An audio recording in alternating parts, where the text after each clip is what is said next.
dialogadora de hoje foi eleita recentemente vice-reitora da Universidade Federal do Ceará.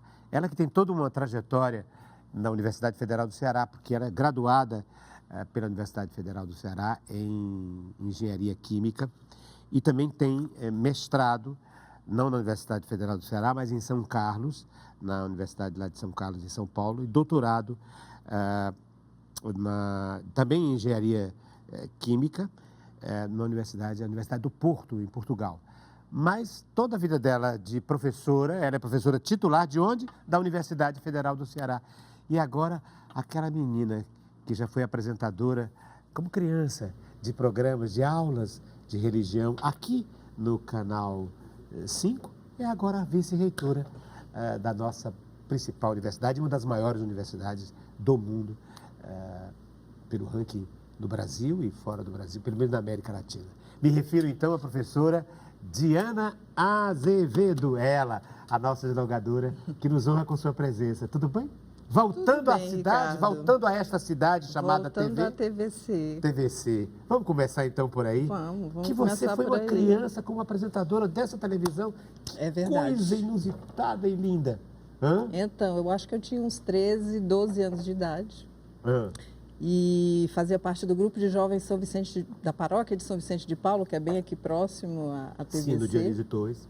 E a coordenadora desse grupo chamava-se Irmã Yolanda Brasil. E a mãe Yolanda Brasil, precisamos homenageá-la, nossa professora. Com certeza. Lá nos anos 70, 74, 75, durante toda a década de 70, ela era responsável pela criação das aulas de religião. Exatamente. E as aulas de religião, durante um período, apresentadas por quem?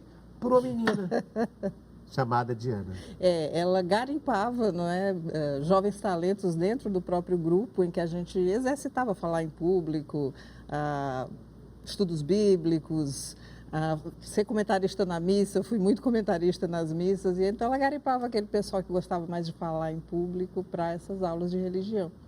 E durante os 2 anos eu acho que eu estive aqui para as teleaulas. Com 9 anos, talvez 8. Não. Era pré-adolescente, era ali 12, 13 anos de idade. 12, Foi no 13, início tá. dos anos 80. Vamos então Exatamente. começar com os objetos que a convidada traz, a dialogadora traz, vão ensejando os temas que podem aqui ficar pontuando o nosso encontro.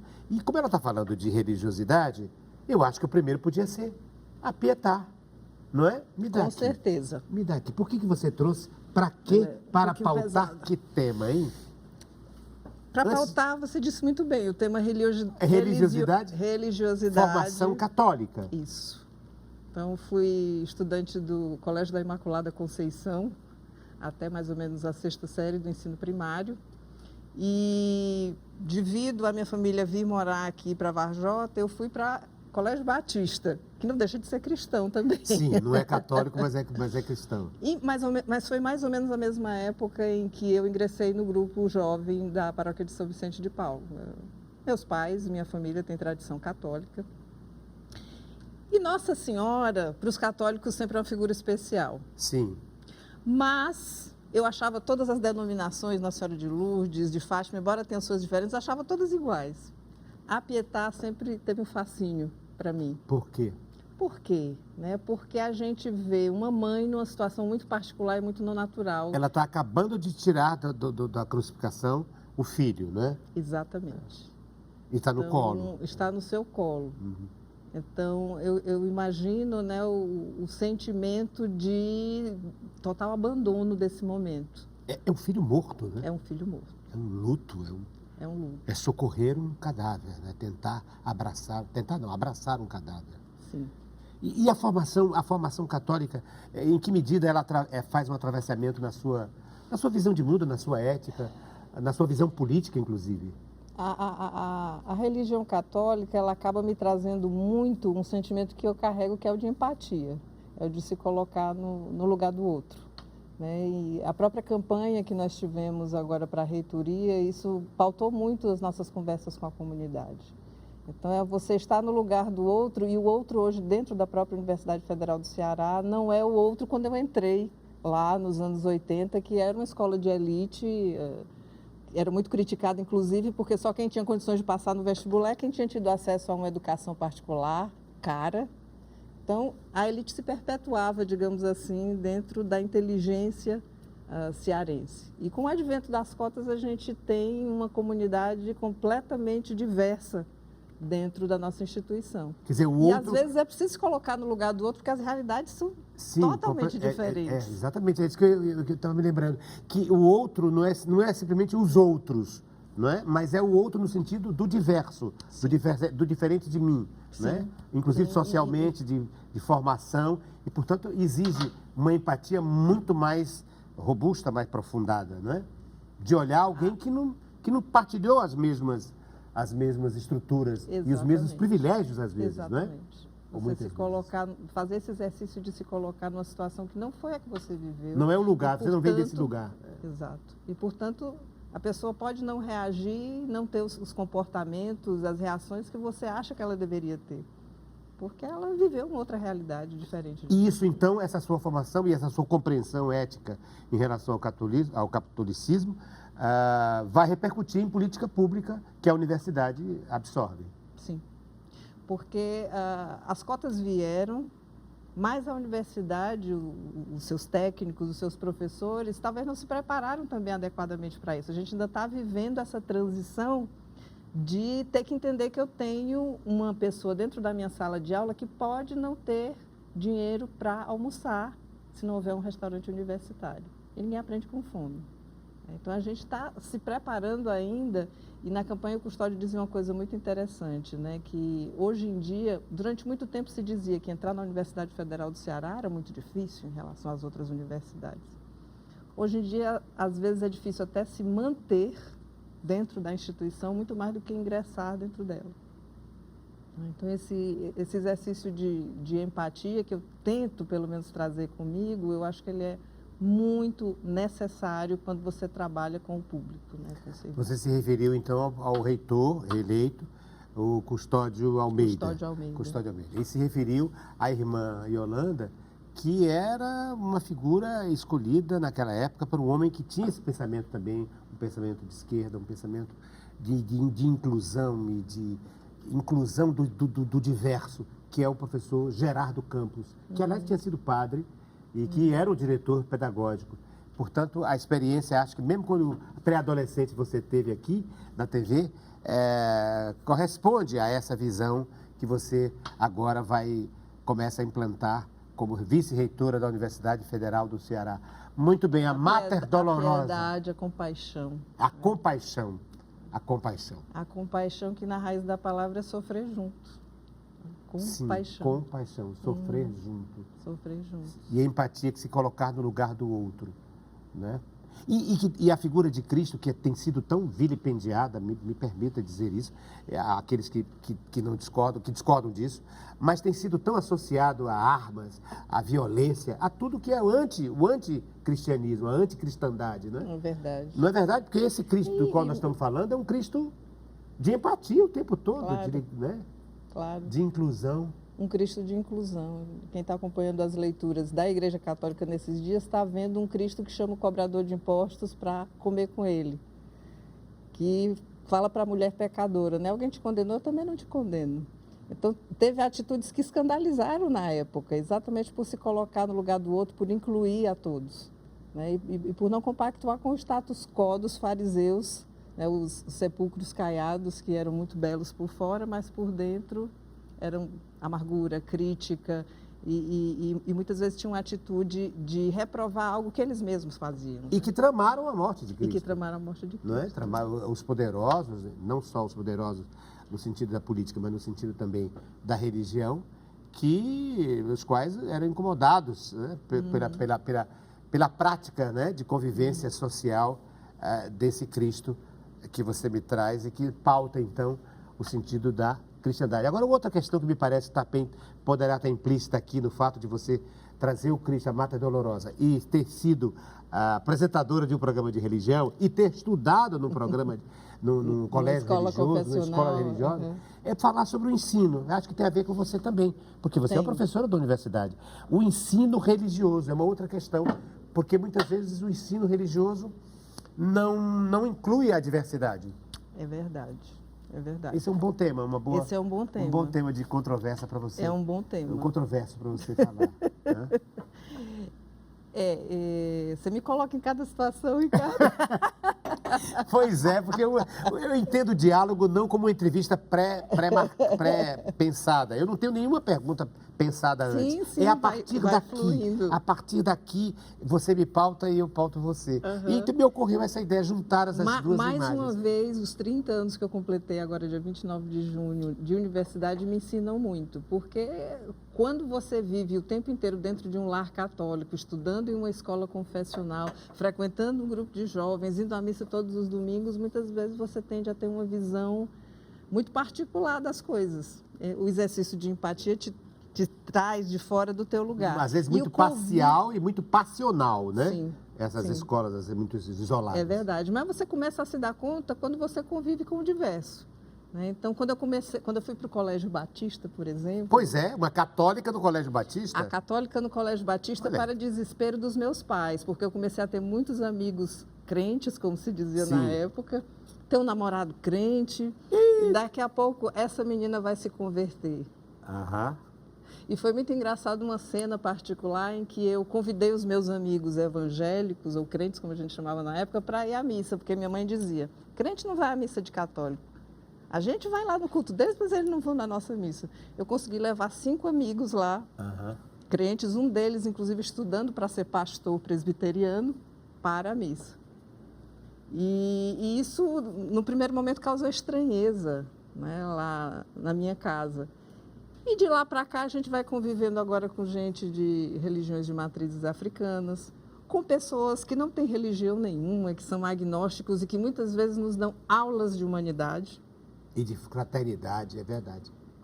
Então, um dos meus maiores colaboradores, que agora já se foi, era um argentino que sofreu perseguição dentro da Argentina nos anos 70, emigrou para o México, depois voltou, construiu a vida dele acadêmica do zero e ele era ateu. E isso tem repercussão na universidade.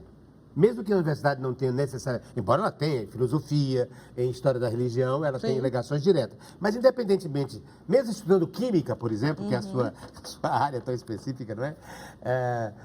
A questão da religiosidade, ela não está só nos cultos e nas suas conversões, ela está na vida, na maneira de se lidar com o mundo, de olhar para o trânsito, para a vida, para a natureza, para o outro. Então, essa questão da religiosidade, da formação religiosa, é perpassada, a história é perpassada por essas visões. Eu acho que todos nós, em maior ou menor grau, temos uma relação com a transcendência, com algo que nos ultrapassa. Então, aqueles que têm uma educação religiosa formal se identificam ou fazem essa conexão com a sua transcendência através da sua religião. E eu acho que a universidade... Mas, só para completar, esse meu amigo que era ateu, eu ficava muito admirada, a gente ia passear por algum parque, quando estava nos congressos, ele chegava numa árvore e abraçava a árvore. Que marmota é essa, como diz o cearense, de abraçar uma árvore? Diabo é isso, né? Diabo é isso. Ele dizia a minha conexão com a vida. Ele era físico estatístico. Ele dizia, quando eu morrer, depois de algum tempo, haverá moléculas minhas em todo o planeta Terra, estatisticamente. Inclusive em você. Então, era uma outra visão de unidade com a natureza. Uma coisa ecológica. Mas o que eu estava dizendo aqui, falando, era sobre o fato de que a universidade, me parece, tem a obrigação, pelo próprio nome universidade, de, mesmo numa aula, ou sobretudo numa aula de história, por exemplo, das religiões, não se partidarizar, compreender toda a diversidade que as religiosidades construíram ao longo da história. Com certeza. Traçar uma linha de tempo, não? Sim. Sim. E apresentar todas as visões. E apresentar todas elas, as visões. E numa escola, em relação às crianças? Uma escola, por exemplo, confessional, como você se referiu? Eu acho que também nós temos que ter muito respeito aos antepassados. Então, de repente, eles fazem o melhor que está ao seu alcance com os elementos que eles têm. Então, eu não diria que a minha experiência, por exemplo, no Colégio da Imaculada Conceição foi mais feliz do que no Colégio Batista. Mas naquela época era o que meus pais consideravam que era a melhor educação que eles podiam dar. Mas acho que a gente tem que estar muito atento à reação das crianças, né? Como elas recebem aquilo que tem no seu dia a dia dentro da escola. Então, É difícil dizer, porque os pais vão fazer uma opção em algum opção. momento por apresentar aos seus filhos a melhor educação com os elementos que eles Segundo têm. os elementos que eles têm, E outra, é possível, depois, com a maturidade, repensar, reprocessar, Sim. etc. Mas vamos partir para um outro objeto que você me Vamos. traz. Eu acho que tem a ver, dois objetos que têm a ver com música. Estou vendo aqui. Tem. Você me trouxe um instrumento, que eu até anotei o nome aqui, ukulele. Ukulele. Ukulele. E você toca? Na verdade, eu não sabia que a como se diz o vice-reitora... outro, eu arranho o violão. você arranha. E aí, como o violão era muito grande, aí eu trouxe o ukulele, que tem as mesmas 4 últimas cordas do violão. Então, ele tem os... Não, os bordões são... Enfim, me esqueci o nome técnico que se dá às cordas que são mais agudas do violão. Teria mais 2 aqui no violão normal. Mas as posições são as mesmas, digamos assim. E a música, você falou bem, a música ela está na minha vida em todos os instantes. Eu acho que eu não compreendo um mundo sem música. Aliás, o Nietzsche dizia a vida sem música seria um erro. Não é? Acho que é a fala do Nietzsche, né? Sim. É uma das frases do Nietzsche. E mais uma vez a irmã Yolanda teve aí uma culpa. Tem uma participação aí. Teve uma participação. Em que sentido? Na mesma época eu estava no Colégio Deixa eu ver Batista. aqui, mostrar aqui mais claramente o ukulele. Sim, você estava no Colégio Batista. Estava no Colégio Batista e o Colégio Batista tinha uma coisa muito interessante. Educação artística, o aluno escolhia entre música, canto coral, flauta doce e violão. Era uma das opções, e pintura, enfim, tinham algumas opções. E eu escolhi violão. Não sabia, zero. Então comecei a aprender violão no Colégio Batista e um belo dia o tocador de violão da missa adoeceu. Não foi. A irmã Yolanda olhou para mim e disse: eu soube que você toca violão, é a sua vez. E me jogou às feras, digamos assim. Então, a partir daí, eu não só vinha gravar as aulas na TVC, como eu também era tocadora de violão do grupo de jovens. Do grupo de jovens. Músicas do grupo de jovens. Sacas. Então, depois eu descobri que o que, na verdade, eu gostava mais de fazer era cantar, mais do que tocar, porque eu só tocava na medida em que acompanhava a minha voz. Então, vamos ver, vamos ver. Vamos ver. Olha, a Diana Azevedo, vice-reitora da Universidade Federal do Ceará, se apresentando com o ukulele e cantando um pouquinho. Nem que seja, como diz, uma palhinha. Vai ser uma palhinha da primeira música que eu aprendi. Tá. Mas você vai ver que é uma obra-prima e uma grande homenagem. É um instrumento africano, não é? É havaiano. Não, havaiano. Muita gente se recordará dele. Havia havaiano. Um cantor Israel, sobrenome eu não me atreveria a dizer, que era um cantor havaiano bem obeso, né? Será que Opa! é esse? Opa! Esse é o som do ukulele. O ukulele é o Israel, então. O cantor havaiano. É.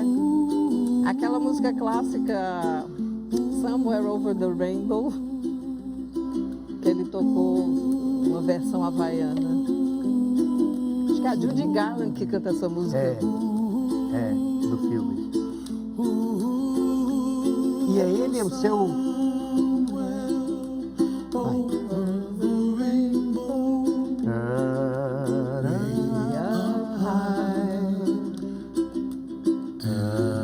É o Judy Garland.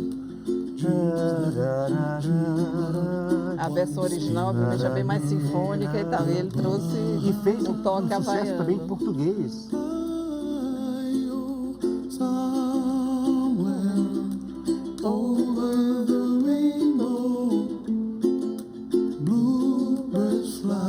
Que lindo, que lindo. Havaiano, um havaiano.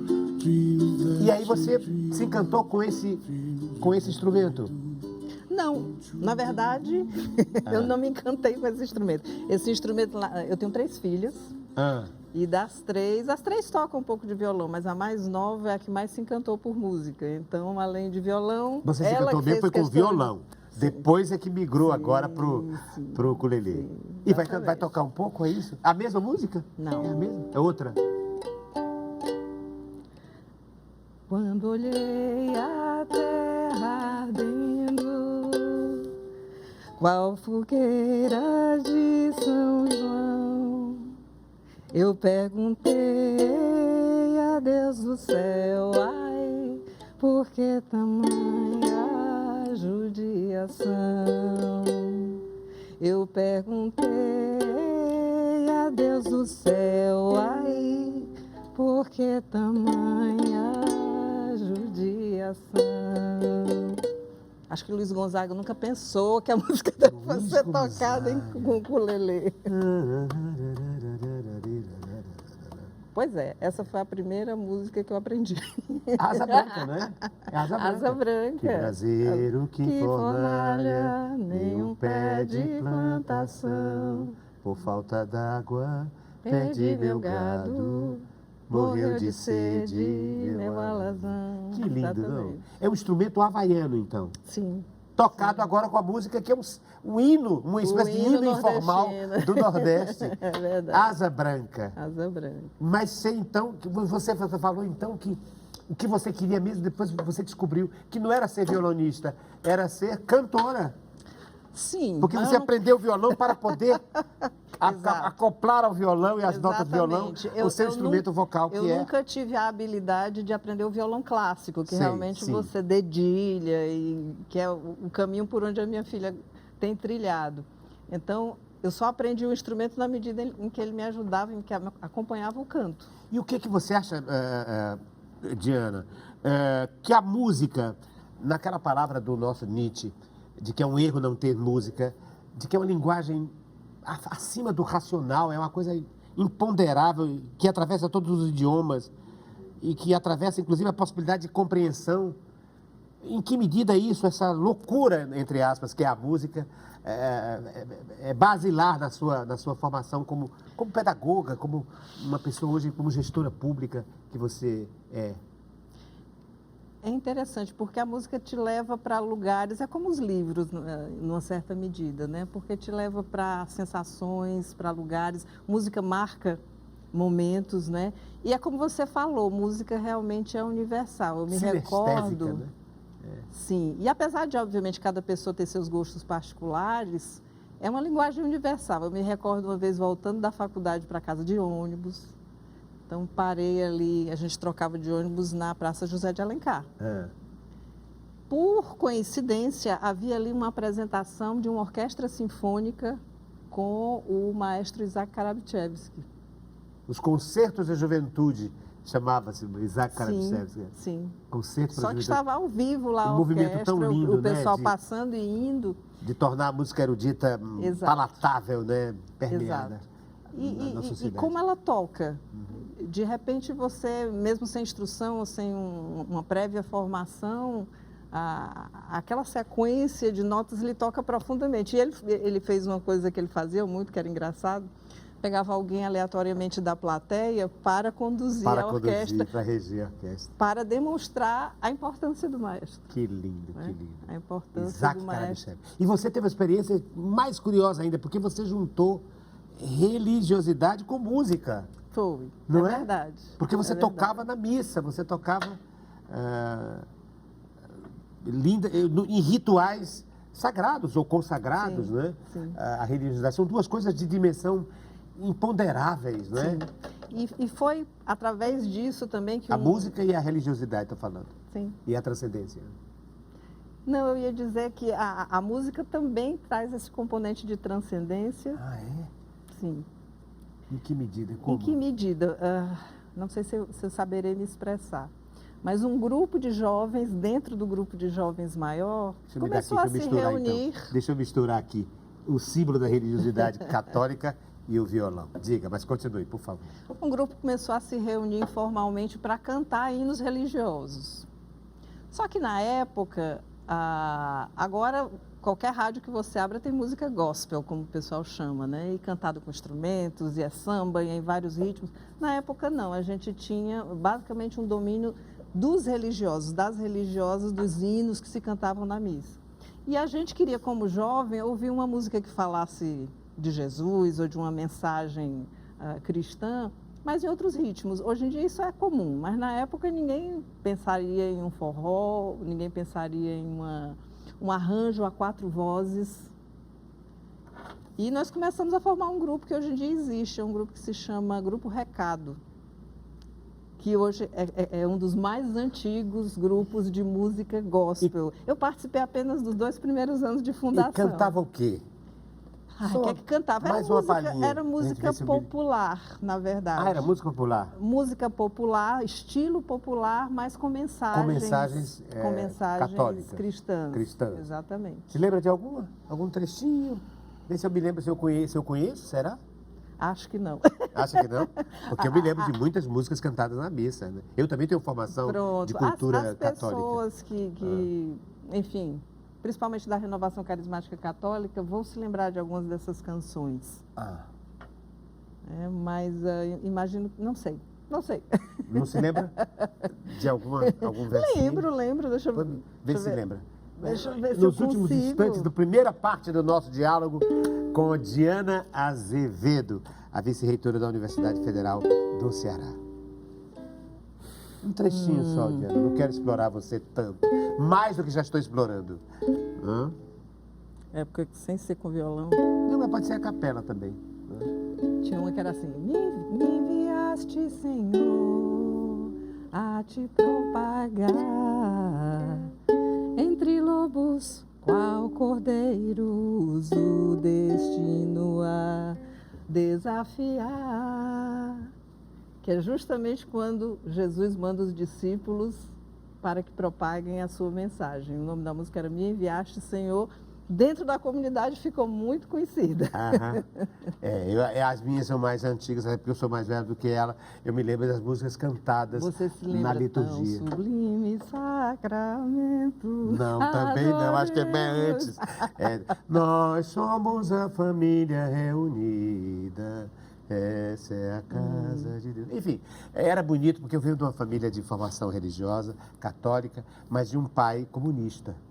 E meu pai me ensinou, no seu gesto, uma atitude de amor, de muito respeito pela diversidade. É que mesmo não tendo formação católica, ele ia à missa, ficava lá fora, olhando, criticando a homilia, conversando com a minha mãe, que era católica. Enfim, é tão bonito isso, né? De ver gente que mesmo sem religião, tem um comportamento ético, absolutamente que Cristo... com o qual Cristo concordaria. É um pouco isso que eu estou trazendo. Mas no próximo segmento do programa Diálogo, nós vamos continuar falando de música. Falando de música. Porque olha o que ela me trouxe. Ela me trouxe um livro com a biografia dessa extraordinária Nina Simone, no próximo segmento do programa, além de outros objetos que ela vai me mostrar. Por exemplo, aquela boneca famosa, a Matrioska, aquela russa. Boneca que dentro dela tem outras bonecas, que é a boneca russa, né, da tradição russa. É tudo sobre isso. É sobre isso um pouco que a gente vai falar no próximo segmento do programa Diálogo com Diana Azevedo.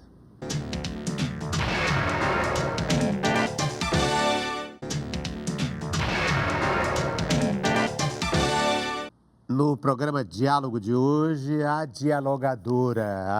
nossa dialogadora é Diana Azevedo. Ela é vice-reitora eleita da Universidade Federal do Ceará, é graduada em Engenharia Química e também tem mestrado em Engenharia Química, doutorado em Engenharia Química e é professora titular da nossa Universidade Federal do Ceará.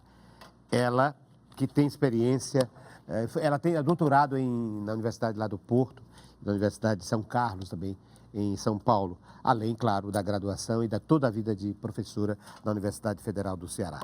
E entre os objetos que ela me trouxe, porque os objetos é que vão ensejando os temas, ela me trouxe Nina Simone, um livro sobre Nina Simone, e me trouxe a Matrioska, aquela boneca. Vamos falar disso, mas eu trouxe também uma música para ela. Podia mostrar agora, não era? Era. Vamos mostrar uma música que eu trouxe para ela, porque cada convidado, eu penso assim, que música trazer? E aí fiz uma pesquisa e não tenho certeza que me disseram que essa música é muito dela, é muito ela. Melhor do que era ontem, eu sou filho do mistério e do silêncio, somente o tempo vai me revelar quem sou. Olha quem é. Milton Nascimento cantando uma música chamada Maior. E ela vai me dizer, a Diana, se a informação procede ou não procede. Sou maior do que era antes. Sou maior do que era antes. Sou melhor do que eu era ontem. Eu sou filho do mistério e do silêncio. Eu sou filho do mistério e do silêncio. Somente o tempo vai me revelar quem sou. Somente o tempo vai me Eu sou revelar quem eu maior. sou. É verdade? Acertei? Acertou demais. Primeiro cantor. Primeiro cantor. Primeiro Milton. cantor. Milton. Sempre, Deixa eu sempre. BG, vai. Milton é minha trilha sonora eterna. Vai me revelar Aliás, quem sou. a propósito disso, me lembro de Elis Regina. Frase famosa de Elis. Se Deus cantar, terá a voz Voz de Milton. de Milton Nascimento. E Caetano também dizia que a voz de Milton é um dos sons mais belos, ou é o som mais belo da natureza. O som mais belo da natureza. Milton Nascimento. A voz... Se Deus canta, canta com a voz de Milton Nascimento. Vamos ouvir. Entre mistérios e silêncios. Evoluindo a cada lua, a cada sol. Aí já não é ele. Aí já é o Davi, né? Que é o compositor. Agora é ele de novo. Eu não identifiquei com quem ele está cantando. Eu acho que é com o Davi, com o compositor. Ah, ok. Tendo a voz no tempo, saberei. Os dois cantando. Eu sou maior do que era antes. Eu sou maior. Por que essa música... Por que eu acertei na minha pesquisa? Por que essa música é tão fundamental para você? Eu desconfio quem deve ter dado a dica. Eu acho que você acertou. Alguém me mas disse... eu acho que isso é uma sabedoria fenomenal. De você sempre saber que hoje você é melhor, maior, mais feliz, tem uma maior estatura do que era antes. Antes pode ser um segundo atrás, pode ser um ano atrás, pode ser no século passado. Ou seja, a velocidade de evolução é você quem determina, mas o importante não é se comparar com os que estão, mas se comparar consigo mesmo e se lançar sempre em frente. Comparar Isso é com o que você bíblico foi. também. É lindo isso, né? Isso é Não muito competir bonito. com o outro, mas competir com o outro que você foi. O que você Exatamente. descobre que foi. Exatamente. Dizendo, eu sou melhor, eu mesmo. posso ser melhor, eu posso me aprimorar. É isso.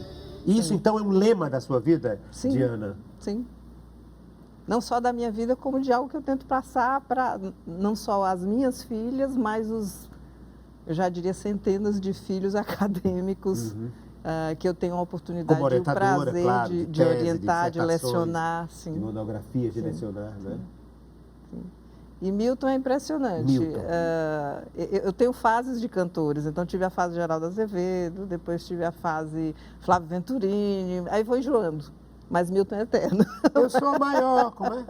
do que eu era antes. As mudas crescem Quando se desnudam, quando não se esquecem daquelas dores que deixamos para trás. Aquelas dores que sem deixamos... saber que aquele choro valia ouro. Saber que Choro aquele choro valia valia ouro. Existindo entre mistérios e silêncios. Ou seja, É quando a gente aprende, não é?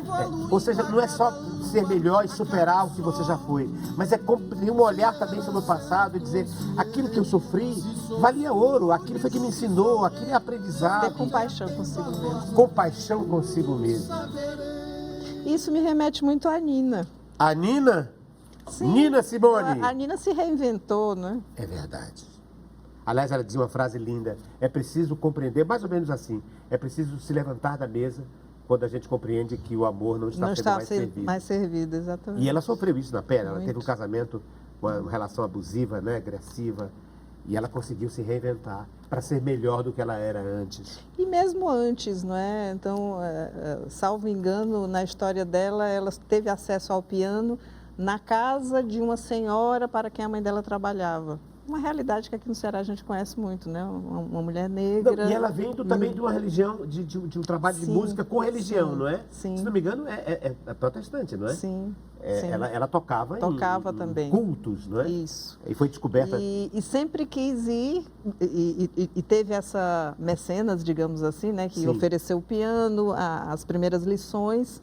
E aí ela quis ir para uma escola de alto nível de música, acho que era Juliet o nome da escola, e não foi aceita. Ela não foi aceita. E não foi aceita. E se reinventou porque foi tocar em bares. E quando chegou no bar, o cara disse, não quero aqui só quem toca piano, não, você precisa cantar. É até impressionante a gente, ouvindo hoje a voz de Nina Simone, saber que ela não se interessava em cantar. Mas teve que para sobreviver. Com você foi o contrário, né? Porque você queria cantar e ficou... Feelings like I never really had you. Olha ela, Nina Ela aí. Simone. Here in my arms. Feeling. Feelings. Aí. Let's hit the climax. Em Festival de Montreux, né? Festival de Montreux, You know the song, man. 1975. Onde ela canta. Oh, feeling. Música de um brasileiro, Maurice Albert, eu não sei como era o nome dele de baixo. Maurício Alberto, eu acho. Então. E aí ele colocou o nome de Maurice Albert. Continua. É emocionante. Essa grande Nina. Aumenta um pouquinho. É uma interpretação Pra me fazer muito visceral, né? chorar. Me aumenta.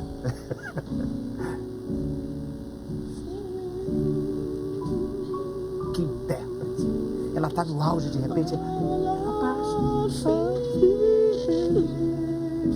Eu, às vezes, me emociona. Eu ouço várias vezes a Nina, sabe?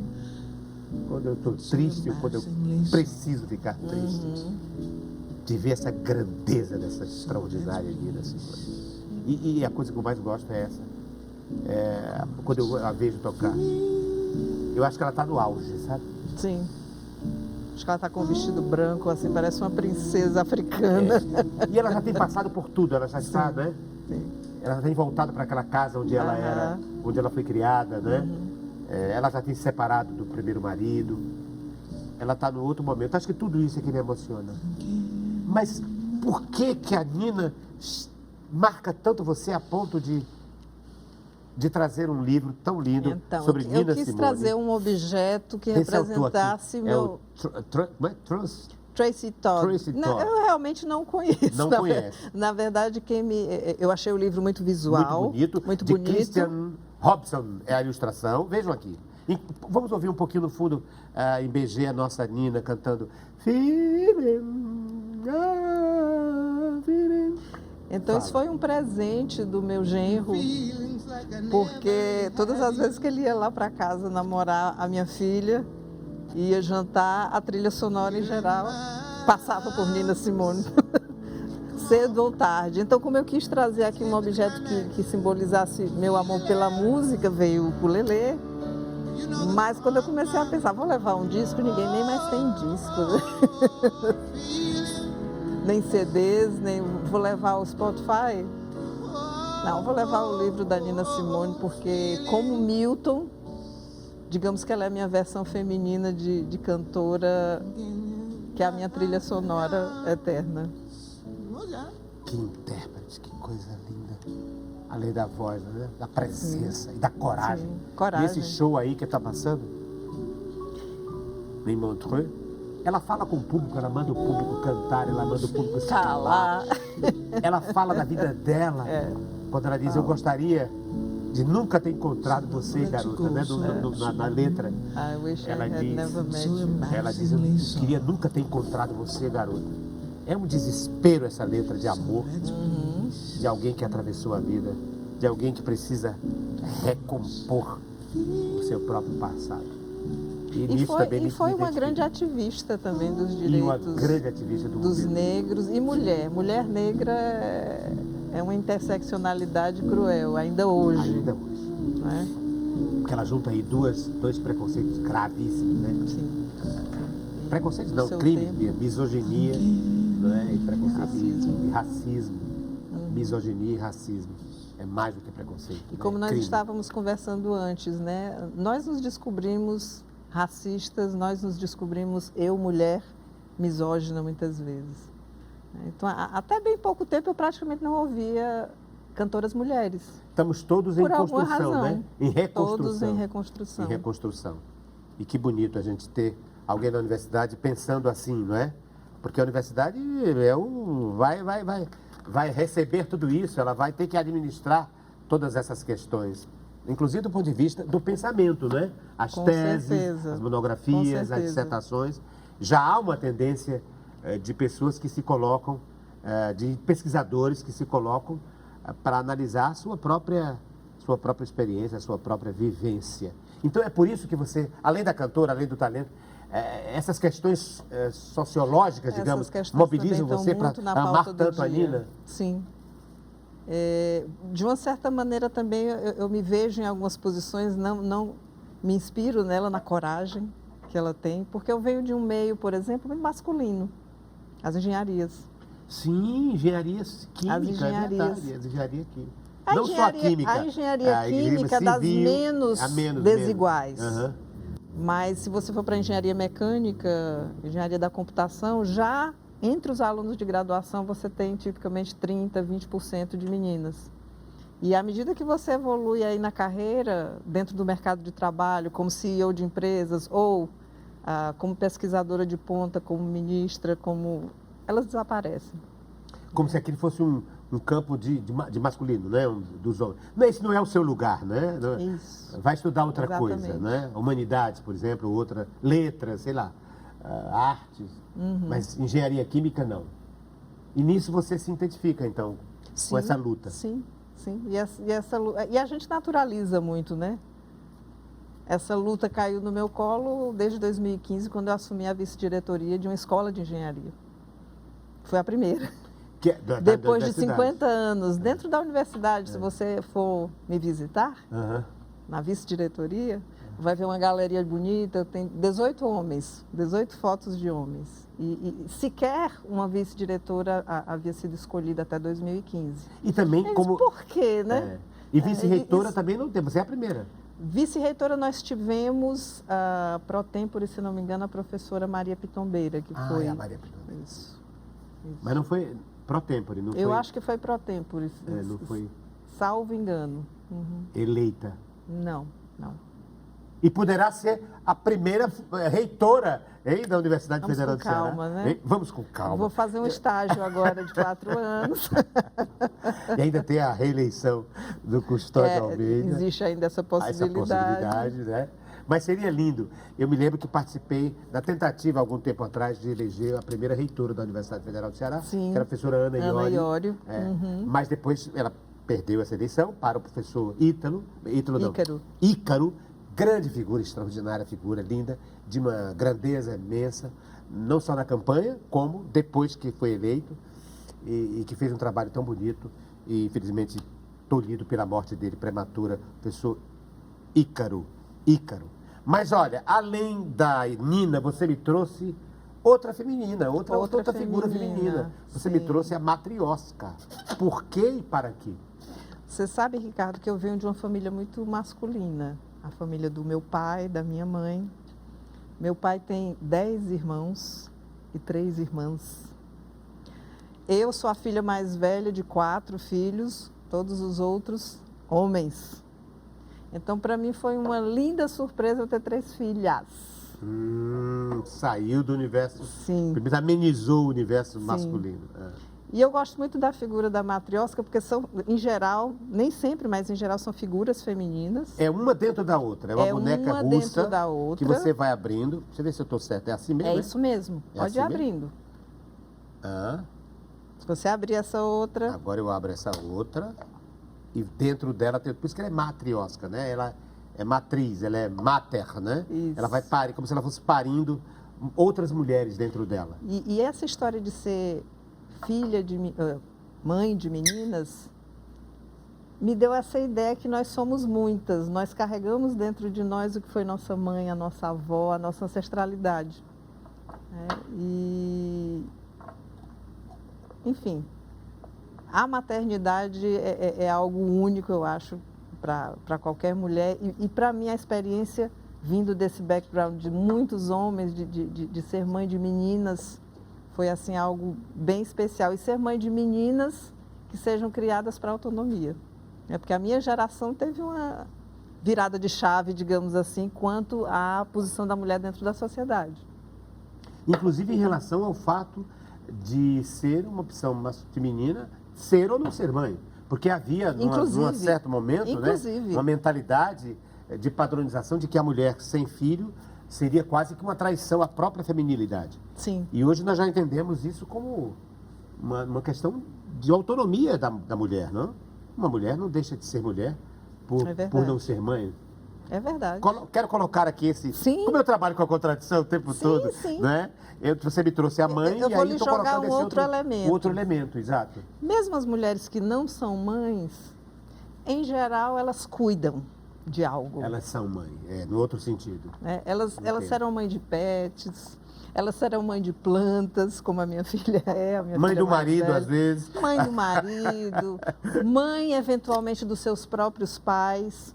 E eu acho que a nossa sociedade então precisa acordar para que nós sejamos mães e pais, nós sejamos cuidadores no melhor sentido da palavra e que esse ônus não esteja somente na figura materna. Porque mesmo aquelas que não têm filhos, muitas vezes têm essa dificuldade, por exemplo, de conciliar com uma carreira, porque elas têm a jornada tripla sempre. Mas você acha, então, que é uma questão da feminilidade, esse cuidar?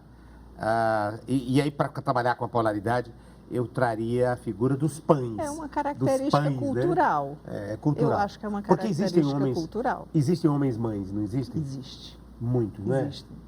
E o homem... Hoje em dia, no estilo de vida que eu estou levando devido às demandas profissionais, quem cozinha é meu marido. Quem faz o supermercado é o meu marido. Né? E ele acolhe isso de muito bom grado. Eu trouxe até uma panelinha, um próximo Você trouxe uma panelinha. Olha aqui, eu tinha colocado... É tão surpreendente a matriosca que eu já tinha pensado que tinha colocado todas as bonequinhas que ela consegue eu acho parir. Que são umas e 7. Não, é umas 7, olha. Normalmente são 7. 2, 3, 4, 5, 6, 7. Exatamente. Dentro de uma boneca tem 7, mais que 7 é bonecas. o né? número infinito. Né? Hein? 7 na Bíblia é um número infinito. É um número infinito. 7 é cabalístico também, cabalístico, né? Que vão nascendo. Mas é interessante, sobretudo num mundo onde o machismo tem sido tão violento, né? O Brasil, como o país que mais mata figuras da comunidade LGBT, que mata mulheres numa proporção imensa em relação à população, o feminicídio. E você ter figuras masculinas que viram mães no sentido lindo da palavra, não é? Porque às vezes também tem um sentido terrível, as mães terríveis, né? No sentido junguiano. No sentido junguiano. Aliás, não só no sentido junguiano. As mães são aquelas que também dão regras, o pai e a mãe, né? Que criam regras, que criam impedimentos, que criam limites. Sim. Nesse sentido, não chegam a ser terríveis, mas sejam temos necessariamente... muitos vieses inconscientes. Antes de vir para cá, eu estava numa reunião de trabalho, cheio de engenheiro na mesa. E quem tinha provocado essa reunião era um colega meu, homem, e pediu para eu estar como diretora para fazer as honras da casa. Na hora lá que estávamos conversando, ele olha assim para mim e diz: água. Qual foi a primeira reação minha? Faltou água, cadê a água? Aí depois ele disse: não, a água está ali. Aí a minha segunda reação, vou me levantar para servir o pessoal. Ele disse: calma, eu só quero saber se você quer água. E ele foi, se levantou, serviu água para as pessoas. Está tão embutido que é a mulher, é estrutural, mesmo, né? É ela que tem. Não quer dizer que eu não vá fazer isso quando surge a oportunidade, né? Mas é muito estrutural. Muito estrutural. E você me trouxe, então, a panela. Uma panela. Para pautar exatamente isso a que você está se referindo, a mulher que cuida, que faz a comida, que junta a família ao redor de uma mesa. Na verdade, é o contraponto que eu ia fazer. Pois não. Eu, nesta família tão masculina, né? Minha avó morava conosco até falecer. E ela dizia assim: minha filha, vem aprender a cozinhar comigo, fazer um arrozinho, coar um café. E eu dizia: vovó, eu tenho que gravar o programa da TVC, agora eu não posso, não. E por alguma razão eu me rebelava contra essas atividades domésticas consideradas femininas e da mulher. Eu dizia: não, vovó, eu não preciso aprender a fazer isso, não. Estou estudando, me esforçando, quero me formar para poder ter condições de pagar alguém que faça isso para mim. Aí ela olhava assim e disse: pode até ser, mas marido você não vai achar. Porque o marido quer... O marido quer a comidinha. A comidinha da esposa. Então, aí eu fui para o outro extremo, de uma revolta com as atividades domésticas que eu considerava menores. E fui me reencontrar com isso quando morei em Portugal. Você relatou que eu fiz o doutorado na cidade do Porto. Cidade do Porto. E na cidade do Porto, ao tentar entrar dentro da cultura do português, uma das coisas que eu precisei aprender a fazer foi a cozinhar. Que culinária linda que eles têm, hein? Por quê? Maravilhosa. Para poder conversar com meus colegas. Não? Porque normalmente a conversa era: ontem eu preparei um bacalhau assim, assim, assim. Eu disse, meu Deus, eu vou ter que entrar nesse mundo. Pelo menos 4 anos de eu vou ter doutorado. que entrar nesse mundo. E é química também, né? É química. É química. Cozinhar é química. Química total. É química total. Química, transferência de calor, química. transferência de massa. Transferência de massa, transferência de calor, Exatamente, reações químicas. Reações químicas de uma com a outra, temperos, etc. Então eu me descobri Intervenções muito químicas. feliz aprendendo a cozinhar, trocando receitas com as minhas amigas. E aprendi que a comida é cultura, que a comida é um ato de amor, né? Você preparar comida. Obviamente que o dia a dia estafante de você ter que fazer comida todo dia é outra coisa. Isso é outra coisa, é obrigação, é outra coisa. Mas, e depois disso fui fazer um pós-doc na Espanha, que é um outro lugar também que preza muito por sua culinária. Adoro a dieta mediterrânea, então é um dos hoje em dia, né, uma das distrações lá de casa, é música, e cozinha. Filmes, livros e cozinha. E cozinha. Chegou a hora do objeto surpresa, eu trouxe um para ela trouxe um para mim, eu não sei o que foi que ela trouxe para mim e ela não sabe o que eu trouxe para ela. Nesses últimos instantes do programa, eu queria colocar no ar aqui o objeto que eu trouxe, que está aqui dentro desse envelope. Eu vou passar para ela, mas eu quero primeiro ver o dela. Eu quero abrir primeiro o dela, porque ela é a nossa dialogadora convidada, então eu vou passar Diana Azevedo. Eu vou passar para você e você aí vai eu vou abrir? Depois você abre o meu. Tá, Deixa ver o que foi que ela me trouxe. É um negócio grande. Hein? É um negócio grande. É um negócio grande, vejam vocês o que é. Eu não sei o que é. Deixa eu mostrar aqui. Opa, aqui, vamos ver o que é. É um negócio grande, é uma garrafa. Ela falava de comida e agora parece que vai falar de... Tem escrito Diana. Tem escrito Diana. Tem escrito Diana. UFC viva e democrática. Era esse o slogan, né? A ideia força da campanha onde ela foi em que ela foi eleita, a Diana, juntamente com o Custódio Almeida, reitor e vice-reitora da Universidade Federal do Ceará. Se você puder mostrar para a câmera o logo, né, ou seja, o desenho, que para mim é muito feliz esse desenho, e por que é que ele me remete a você, Ricardo? Deixa eu ler, deixa eu ver então, tirar até os óculos para ver mais de perto. Opa! É um grupo, não é? Sim. Tem inclusive um cadeirante aqui, tem uns jovens, tem os mais velhos, tem gente de Black Power, de cabelo Black Power, enfim, a diversidade. Isso. Agora, por que ela ligou a mim, hein? Por quê?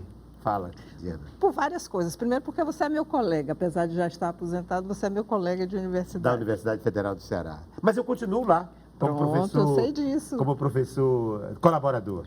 Você faz parte dessa amálgama aí que é o que está representado nesse desenho. Sim. E ao assistir a algum desses programas, diálogos, e ao acompanhar a tua própria trajetória, você é um cara que aponta caminhos. Você faz parte dessa diversidade aí. Então, eu olho para você, essa palavra me vem. Que lindo. Diverso. Diverso. Que bonito. A diversidade. E o grande esforço é para que não tratar o outro apenas como os outros.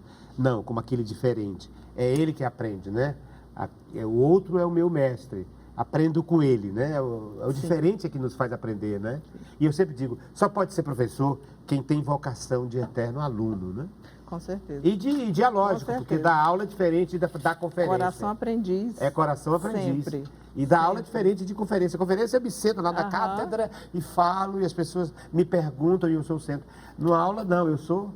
O conhecimento é coletivo a partir do que o outro percebe, do que o outro percebe, né? E incorporar a minha aula. Portanto, tem que ter um plano de aula, mas esse ano tem que ter permeabilidade fundamental da presença dos alunos. Pois olha, você me lembrou da universidade, eu fico honrado com a sua lembrança de me colocar aqui no sentido da diversidade, de uma universidade, não é? De uma universidade, que tem na própria palavra a palavra diversidade, na palavra universidade, mas ele trouxe também algo a ver com aquela menina que apresentava aula de educação religiosa, E eu tenho uma questão aí de linha do tempo para fazer a você a partir desse objeto. É, Eu trouxe vamos lá. um caderninho. Posso tirar? Veja aí. Um caderninho. Ah, O primeiro caderninho de uma menina ou de um menino, no caso sou eu, o menino, mas para lembrar aquele menino que dizia faça uma letrinha, não sei o que está dizendo aí. Como é que diz aí? É a fácil? caligrafia. Pinte de azul, dado que é menor, continue o exercício, Isso, né? deixa eu mostrar aqui Meu mais perto. Deus, você é o tem primeiro isso? caderno meu. Por que eu trouxe, apesar de ser meu, mas para você? É para ter um sentido, um símbolo, não é? Da meninazinha, da criança. O que isso... Antes de tentar guiar você... Olha, tem meu nome, a primeira assinatura. Antes de tentar guiar você, o que isso aqui, o próprio fato de ser esse o objeto, desperta em você? Depois eu faço a provocaçãozinha. Ricardo, o que desperta em mim, olhando para isso, também me remeteu aos meus primeiros cadernos, Isso. exercícios de caligrafia. Isso. Lá no Colégio da Imaculada Conceição. 1962, Colégio Cristos. Meu Jesus. Colégio Cristos, olha aí. De novo, Pois é. a religião. E quando eu olho para trás, é clichê dizer isso, mas é real. Foi a educação que me deu tudo. Absolutamente tudo. Então, tudo que eu sou, tudo que eu construí foi através da educação. E quando eu falo educação, parece uma coisa etérea, mas a educação foi feita dessas diversidade de pessoas que foram atravessando o meu caminho. É verdade, aqui tem tudo a ver. Que foram me inspirando, que foram me mostrando algo que eu não conhecia e para o qual eu tive curiosidade e fui à frente. E a provocação era o seguinte, em que medida essa menininha que também tem um caderninho assim, com esses exercícios, então, continue o exercício, uns tracinhos. Esse menino de pré-alfabetização, essa menina essa Dianinha, copiando o número 4, copiando o número 3, tentando escrever o seu nome. Em que medida essa menina se reflete em você, como professora, etc. É isso, um pouquinho. Em que medida ela se reflete? A criança. A criança em mim, ela sempre surge como aquela que pode ousar sem ter medo da crítica. Bonito, bonito. Sem as amarras do constrangimento, o que é que vão pensar. Né? Se eu for pensar em mim como criança, nos primórdios, quando de fato eu fazia essas coisas, era uma época em que a gente não tinha tantas amarras psicológicas.